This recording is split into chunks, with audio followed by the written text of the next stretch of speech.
इस मूवी में आपको सर्वाइवल, थ्रिलर और ड्रामा सभी का मसाला मिलेगा।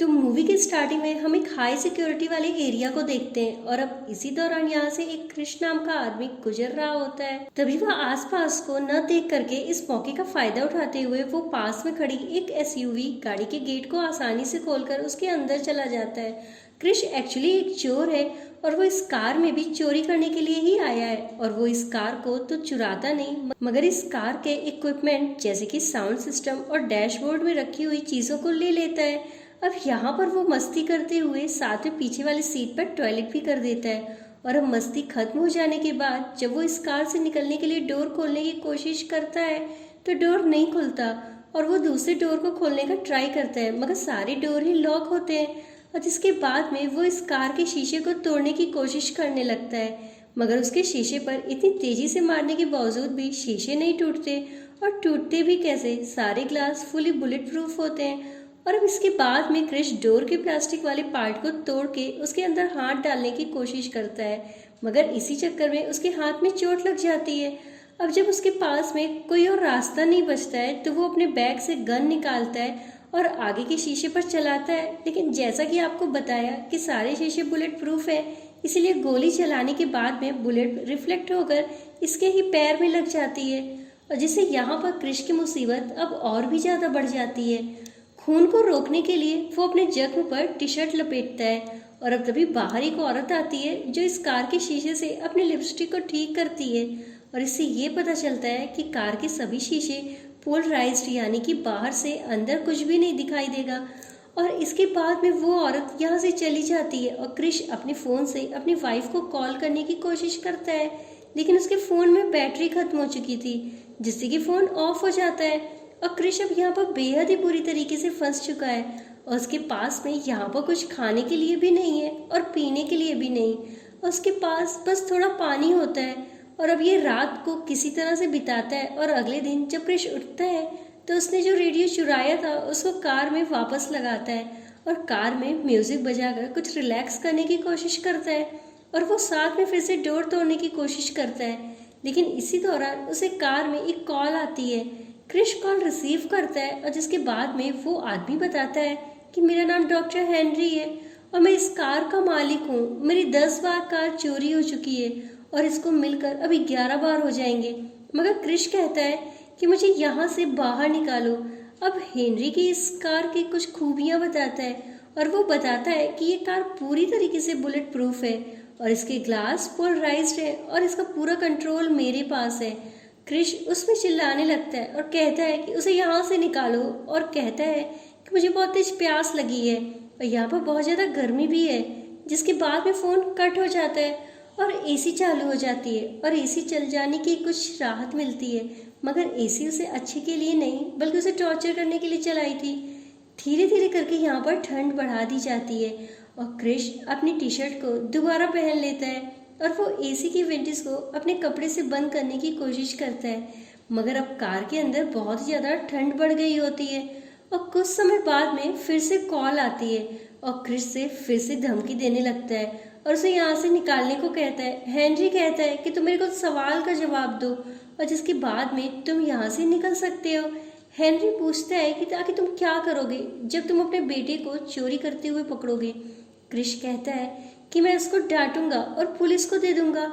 लेकिन हेनरी कहता है कि नहीं, कोई भी पिता ऐसा नहीं करता है। अब कुछ समय बाद में क्रिश अपने सामने पुलिस को देखता है और वो चिल्ला के उसे हेल्प के लिए कहता है लेकिन आवाज़ बाहर नहीं जा रही थी। अब ये पुलिस वाला इस कार को चारों तरफ से देखता है और कार का चालान काटकर वहाँ से चला जाता है और इस कार का चालान इसलिए काटा गया था क्योंकि इसके सारे शीशे पोलराइज थे। बाहर अब बारिश होने वाली थी लेकिन उसे अंदर क्रिश प्यास से मर रहा होता है और अब फिर से यहाँ पर कॉल आता है तो क्रिश उसे पानी के लिए कहता है। हेनरी उसे आईडी नंबर और उसका नाम पूछता है और जब क्रिश उसे बता देता है तो हेनरी उसे पानी के लिए दे देता है। वो बैक साइड में एक छोटे से पाइप से कार के फिल्टर हुए पानी की बोतल में भरता है जो दिखने में ही साफ नहीं लग रहा होता है लेकिन प्यास के कारण क्रिश बिना कुछ सोचे हुए वो तुरंत पानी पी जाता है और अब फिर से रात होती है और क्रिश को भूख भी बहुत तेज लगी हुई थी और उसके सामने ही एक डिलीवरी बॉय पिज़्ज़ा की डिलीवरी कर रहा होता है मगर उसके सामने खाना होने के बावजूद भी वो कुछ खा नहीं सकता था। अब इसी तरह यहाँ पर एक छोटा सा इंसिडेंट होता है। क्रिश उससे बातें करने लगता है और अब हेनरी उसके साथ में टॉर्चर करने में कोई भी कसर नहीं छोड़ता और वो कार में ब्लोअर चला देता है और जिससे क्रिश की हालत और भी खराब हो जाती है। और इतनी ज़्यादा भूख के कारण क्रिश वहाँ पर रखी हुई इंस्ट्रक्शन मैनुअल को ही खाने लगता है और जब उसे पानी नहीं मिलता तो उसे अपने ही टॉयलेट को पीना भी पड़ता है। अब इसी दौरान बाहर एक और चोर आता है जो इस कार को खोलने की कोशिश करता है, मगर तभी एक आदमी आ जाता है जो उसे ऐसा करने से रोक लेता है और उसे पकड़ लेता है और जिसके बाद में वहाँ पुलिस भी आ जाती है। बाहर यहाँ पर इतनी ज़्यादा हलचल हो रही थी मगर किसी को भी खबर नहीं होती कि इस कार के अंदर क्रिश मर रहा होता है। अब रात हो जाने पर जब उसे भूख कंट्रोल नहीं होती तो वो कीड़े को खाने की कोशिश करता है, लेकिन फिर उसके दिमाग में कुछ ऐसा आता है जिससे क्रिश उसे नहीं खाता। और इसी दौरान अब बाहर एक कपल भी आते हैं जो किस करते हैं, मगर क्रिश उन्हें देखने के अलावा और कुछ भी नहीं कर सकता। और अगले दिन फिर से हेनरी का कॉल आता है। इसके बाद में क्रिश से बता देता है कि डैशबोर्ड के नीचे एक चॉकलेट बार है जिसे तुम खा सकते हो। क्रिश की चॉकलेट खाने के बाद अब कुछ अच्छा महसूस करता है। कई बार कोशिश करने के बाद भी क्रिश आखिरकार दरवाजे पे छोटा सा सुराख कर देता है, मगर ये इतना छोटा होता है जिससे कोई भी आवाज़ बाहर नहीं जा सकती थी। फिर तभी हेनरी का कॉल आता है और वो बताता है कि मेरे पास रीना और मेसी की न्यूज़ है। इन दोनों के नाम सुनकर क्रिश हैरान होता है क्योंकि ये दोनों उसके बीवी और बच्चे थे। क्रिश से पूछता है कि तुम उसके बारे में कैसे जानते हो, जिसके बाद में क्रिश बताता है कि मैंने तुम्हारी फैमिली से बताया कि तुमने लॉटरी में 1 मिलियन जीते हो, जिसे वो तुम्हें देने के बाद यहाँ से चला गया। और इसे सुनकर क्रिश को बहुत ही गुस्सा आता है। अब जब फ़ोन कट हो जाता है तो क्रिश जो बाहर बैटरी निकाल कर रखी थी उसको फ़ोन में डालता है और फ़ोन में बैटरी लगाते ही स्मार्टफोन ऑन हो जाता है और वो जल्दी से इसके बाद अपनी वाइफ रीना के पास में कॉल करता है, मगर उसकी वाइफ कॉल पिक नहीं करती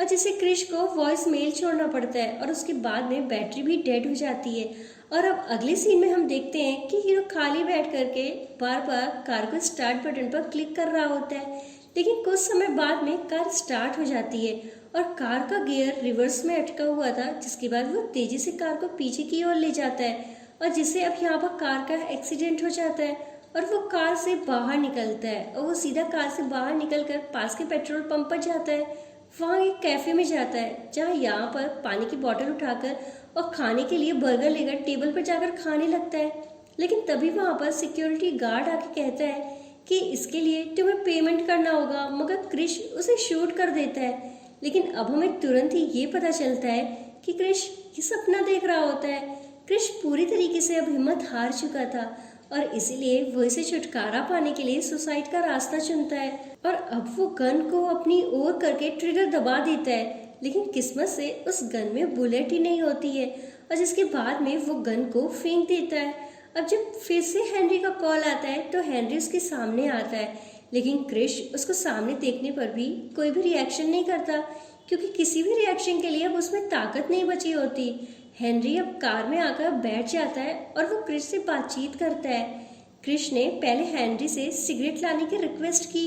इसलिए हेनरी सिगरेट भी लाया होता है, मगर अब जब हेनरी फोन पर किसी से बात करने लगता है तो इसी दौरान क्रिश उसकी गन उठाकर उस पर चला देता है और जिसके बाद में वो गाड़ी से निकलकर रेंगते हुए वहां से भागने की कोशिश करता है। उसके अंदर चिल्लाने की भी ताकत नहीं बची थी जिससे वो किसी से हेल्प मांग सके और वो गन चलाकर इशारा करने की कोशिश करता है, लेकिन हेनरी कार से निकलकर क्रिश को पकड़ के फिर से कार के अंदर ले जाने लगता है। लेकिन इसी दौरान दूसरी तरफ से एक पुलिस यहाँ पर पेट्रोलिंग करते हुए आती है, जिसके बाद गन नीचे रखकर उसे छोड़ने को कहती है।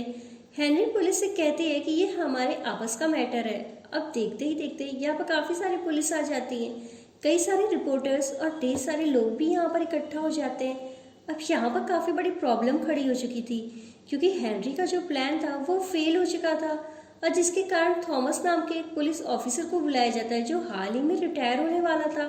अब थॉमस और हेनरी के बीच काफी सारी बातें होती हैं। यहाँ पर जितने भी लोग होते हैं कुछ हेनरी के खिलाफ होते हैं और कुछ लोग हेनरी के साथ होते हैं, क्योंकि ज्यादातर लोग जानते हैं कि उन्हें भी कई सारी चोरी का सामना करना पड़ता है। मगर दूसरी तरफ भले ही हेनरी की 10 कार चोरी हो जाने के बाद भी उसने एक कदम उठाया, लेकिन वो जो इस समय कर रहा था वो इससे भी बढ़कर, क्योंकि उसे एक कातिल बना सकता था और यहीं कुछ इमोशन भरी बातें थॉमस हेनरी के साथ करता है और जिसके बाद में हेनरी का मूड चेंज हो जाता है और वो क्रिश को जाने देता है, मगर हेनरी कार के अंदर बैठकर अपने आप को लॉक कर लेता है और इसके बाद अपने फ़ोन से एक टाइमर चलाता है और यहाँ पर कुछ समय बाद वो कार ब्लास्ट हो जाती है और इधर क्रिश तो बच जाता है, मगर जिसकी 10 बार कार चोरी हुई थी, जिसका कोई भी कसूर नहीं था,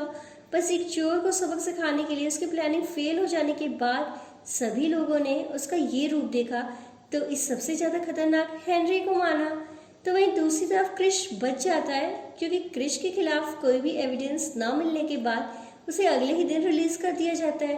और इसी के साथ इस सर्वाइवल एंड थ्रिलिंग मूवी का एंड हो जाता है। सो गाइज, ये फिल्म आपको कैसी लगी कमेंट करके ज़रूर बताइए और लाइक एंड सब्सक्राइब करके अपने इस चैनल को सपोर्ट भी करिए। Thanks for watching.